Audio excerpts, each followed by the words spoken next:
Ayan. Bali, yung hard disk niya, ginamit ko na lang yung luma niyang hard disk. Hindi na ako nag-format kasi may okay naman pa, okay na pa siya. So, yan na po yung setup natin, no? Ito bago. Yung kanyang motherboard bago. Yung luma dyan, yung the rest, no?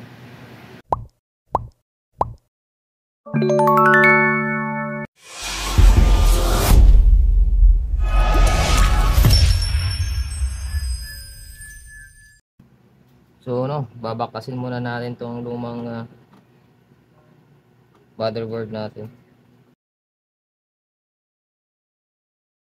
No.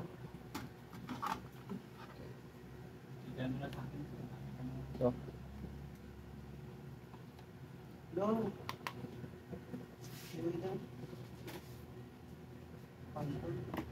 okay, maliit na konti. So, magpunta yung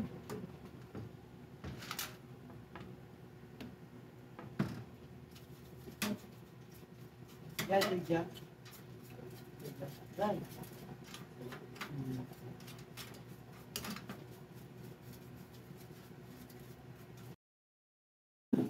dito, may butas dito, no? Dito na may butas. So, dito natin ipapasok itong wire natin. So, babakasin lang natin to yung back part ng casing. So, dito may screw yan dito. Likuran. Saka tawag nito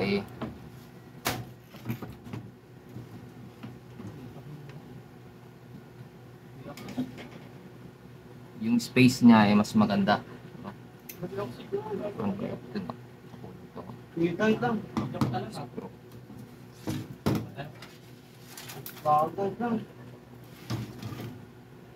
So, medyo madumi. Linisan natin.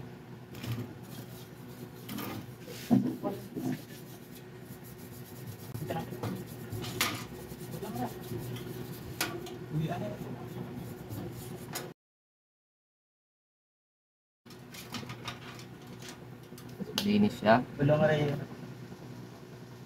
Tapos, ilalagay natin tong kanyang power supply.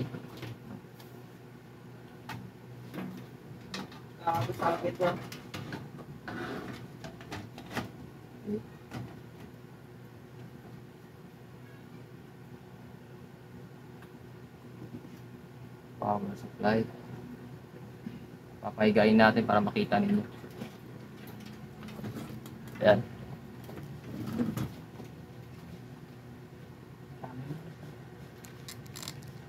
Okay. Ma-adjust pa natin. Saka dalawa lang muna ilalagay natin. So, nandito, yun nga, no? Nandito. Diba, may butas. May butas dyan, no? So, dito natin ipapasok yung wire sa butas. Para mas malinis.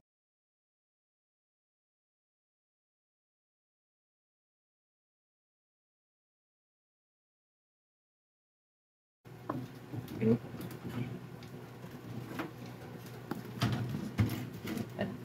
So, nandito, nakapasok dito yung wire. No? Then, Tapos, ibabalik natin yan dito. Babalik natin. So, saka natin ilalagay yung ating motherboard. So, bago natin ibalik yung motherboard, ibalik muna natin yung back cover mo. Side mo lang naman ito.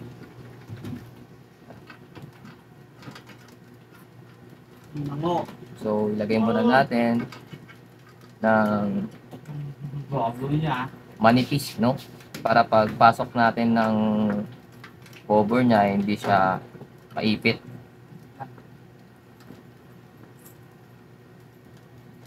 Isa-isahin natin.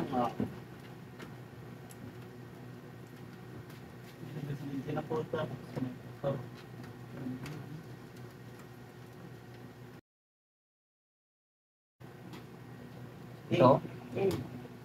slide mo lang pala rin. Ano ba ito? Ilalim.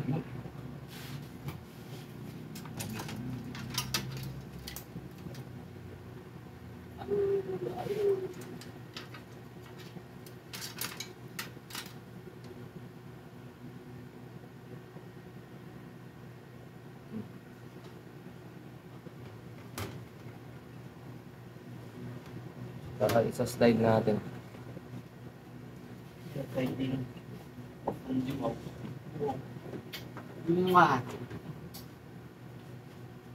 Sana ta. Power. Ay, mali pala. Power. Ito pala. Kaya, so, yan nga, yan oh. So, natama na natin yung pagkalagay. Ayan.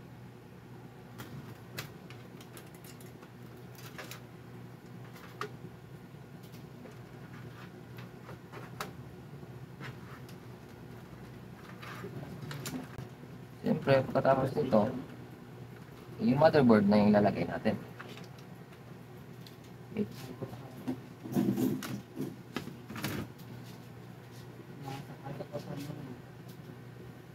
Mula natin itong kanyang tawag mo dito, I/O shield pa tawag dito. Ano nilagay natin?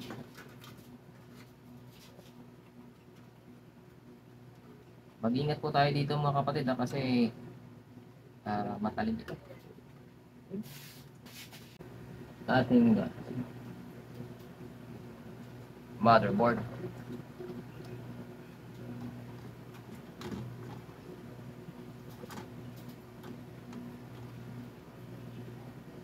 Okay. Ito.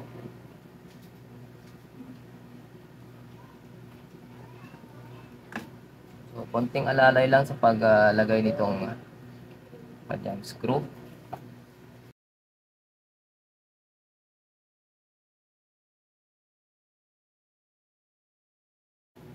Gaya ng kanyang SATA. So, may SATA tayong libre dun kanina. Pero bago yan, ilalagay muna natin itong mga power niya dito, no?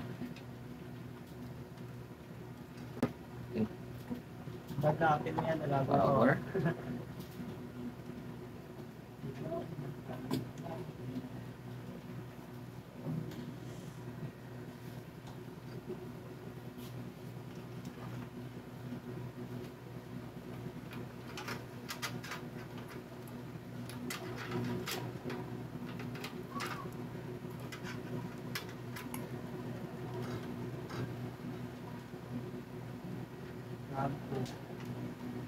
Ito? Okay. Tablog?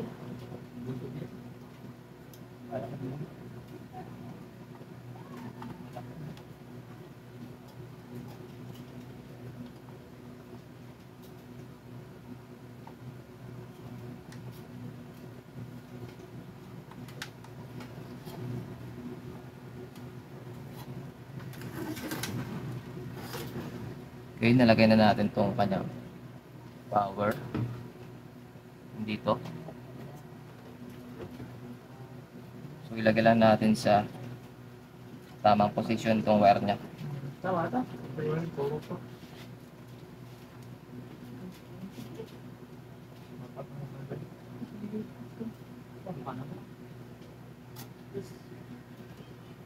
Gawin dyan.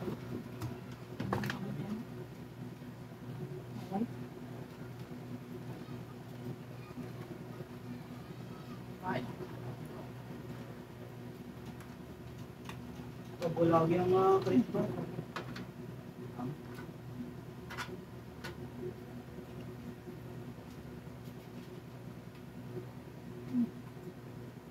Okay.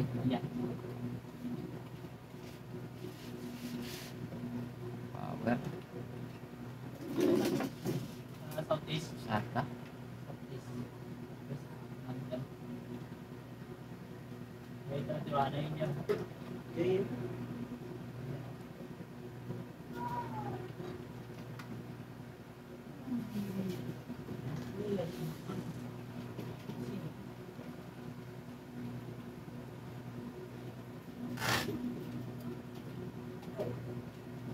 Nandito na pre. Ay, gago.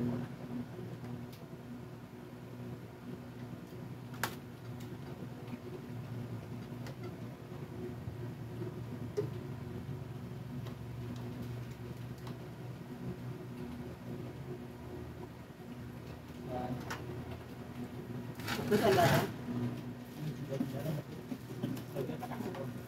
Yan ang daran? Saka may libre tayong SATA galing sa ating motherboard.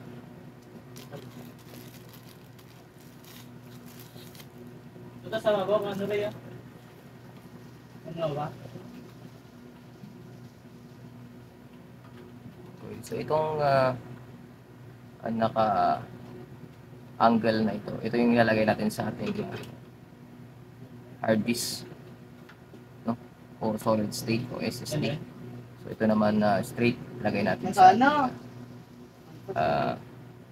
sa ating motherboard.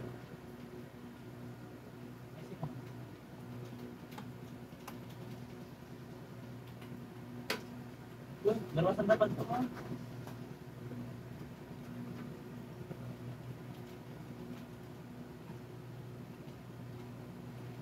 Kawata. Eh? Okay?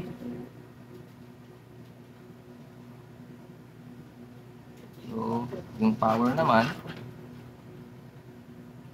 dito, power. So, ito yung power niya. So, meron din tayong video dyan kung paano magkabit ng power. Sundan nyo na lang yung video natin. No? Kung gusto nyo ng link, mag-comment na kayo dyan sa ating video. At ilalagay ko yung link. May dala ba? So, ilalagay ko dito yung reset at saka yung power na. So, sa ilalim yung reset, yung power na babaw. So, ito na yung final setup. No? So, ano? Asa ta dyan, dalawa yan. Okay. So, yung SATA, hard disk, power, Pantongan na yung mga. kanya USB sa harapan ng ating system. Dito sa ilalim yung power, ito, power, reset, at saka LED lights nya. Okay. Yan din yung kanyang power sa itaas. Dito. So, nanggaling sa likod yung pinapasok natin sa likod ng ating casing, yung mga wires. Then, pinalabas natin doon. Dito natin pinalabas. Yan. So, paglabas niya, pinapasok natin dito para mas malinis tingnan. Ayan. Okay, ito. Wires na kanyang casing. Nandyan na. Kaya patayo natin. Okay, isan. So, yan po ang itsura niya.